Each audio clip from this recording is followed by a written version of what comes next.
Bismillahirrahmanirrahim. Assalamualaikum warahmatullahi wabarakatuh. Perkenalkan, nama saya Muhammad Fatih Rantisi, biasa dipanggil Fatih. Dan nama saya Muhammad Raihan Satosi, biasa dipanggil Raihan. Pada kesempatan kali ini, kami ingin meresensi novel karya Terelie yang berjudul Yang Telah Lama Pergi.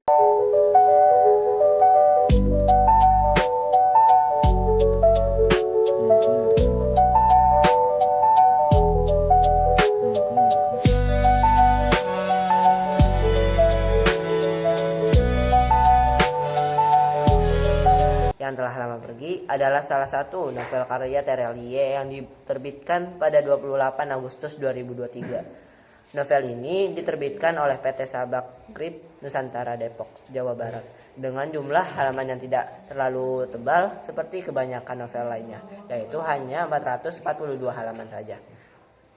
Seperti yang kita ketahui tentang kebanyakan novel Terelie lainnya, novel ini dibanderol dengan harga yang menurut saya cukup mahal, yaitu dengan harga Rp105.000. Novel ini bisa ditemukan di toko-toko buku terdekat. Bagi yang sebelumnya belum mengenal siapa itu Terelie, pada kesempatan kali ini saya akan menjelaskan terlebih dahulu. Darwis atau yang lebih dikenal dengan nama Pena Terelie ini merupakan salah satu penulis terkenal di Indonesia. Beliau memulai karir penulisannya pada tahun 2005 melalui novel Hafalan Sholat Delisa. Ia telah menerbitkan lebih dari 40 buku sepanjang karir kepenulisannya. Beliau menempuh pendidikan di universitas terkemuka di Indonesia, yaitu Universitas Indonesia di jurusan sastra. Kembali kepada resensi buku, sebelum masuk ke dalam pembahasan tentang isi bukunya, saya akan memberitahu mengapa saya tertarik untuk membaca dan juga berbagi pengalaman dalam membaca buku ini. Karena saya sebagai peminat baru Terelie yang suka menikmati karyanya dengan bermodalkan pinjaman teman, merasa tertarik ketika membaca judul maupun sinopsis novel ini. Menurut saya, pemilihan judul pada novel ini sangatlah menarik, karena judul dari novel ini diambil dari kesimpulan seluruh isi buku dan juga pelajaran yang dapat diambil dari kisah di dalam novel ini. Selanjutnya, saya akan membacakan sedikit sinopsis dari novel Yang Telah Lama Pergi. Yang Telah Lama Pergi adalah novel berlatar abad ke-13 yang mengikuti perjalanan Mas'ud al-Baghdadi, seorang kartografer muda dari Baghdad demi memenuhi wasiat ayahnya. Ia berlayar ke pulau Suwarnadwipa dari Sumatera untuk menyelesaikan peta yang belum rampung. Namun perjalanannya berubah drastis ketika kepalanya diserang oleh sekelompok perompak dan ia dituduh sebagai mata-mata. Beruntung, Mas'ud diselamatkan oleh seorang biksu yang bernama Biksu Tesing yang membawanya ke Pulau Terapung, markas raja perompak yang dikenal dengan nama Ramasud.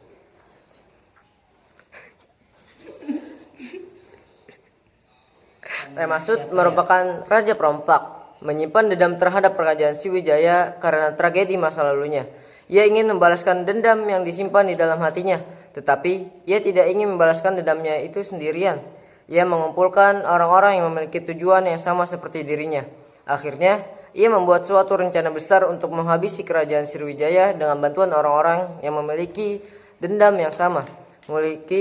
Melihat potensi dalam diri Mas'ud dengan kemampuan luar biasanya dalam mengingat detail geografis, Mas'ud menjadi penasihat strategis dalam rencana Ramasud untuk menggulingkan kerajaan Sriwijaya.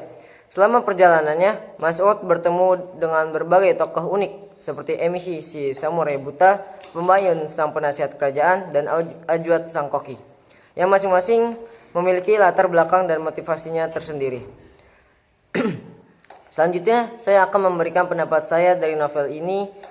Menurut saya, kelebihan dari buku ini adalah dari cover buku ini, dengan menggambarkan kehidupan alam ini dengan berbagai makhluk hidup, terutama di laut. Hal ini membuat cover dari buku ini sangatlah menarik bagi pembacanya. Cover buku ini sangat mencerminkan isi dari cerita di dalamnya, yaitu yang dimuat dari cerita proses runtuhnya kerajaan Sriwijaya yang diolah dengan semenarik mungkin oleh penulis. Begitu juga dengan judulnya, sangat mencerminkan dari kisah yang dimuat. Novel ini tidak hanya menyajikan petualangan dan strategi perang, tetapi juga menggambarkan kompleksitas emosi manusia, seperti dendam, pengkhianatan, dan pencarian makna hidup.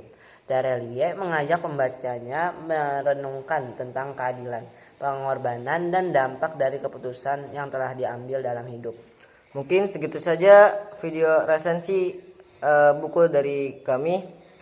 Mohon maaf bila ada kesalahan kata. Kami pamit undur diri. Wassalamualaikum warahmatullahi wabarakatuh.